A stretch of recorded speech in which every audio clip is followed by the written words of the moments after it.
Токтогул ГЭСин реконструкциялоо уланууда. Жаңы агрегатты орнотуу үчүн эски жабдуунун бузуу жумуштары жүрүп жатат. Рабочий колесо, вал, статор, ротор, крышка турбины, бардык негизги жана жардамчы жабдыктар бүт алмашылат. Жаңы агрегаттын ишке берилиши менен кошумча кубаттуулук пайда болот. Мурдагыдан көп электр энергиясы өндүрүлө баштайт.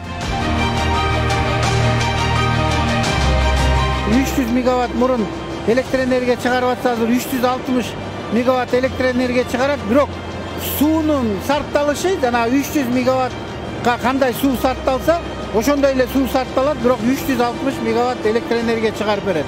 Буга чейин Токтогул ГЭСинин 2 агрегаты алмаштырылган. Эски агрегаттын тетиктери атайын кампада сакталуы.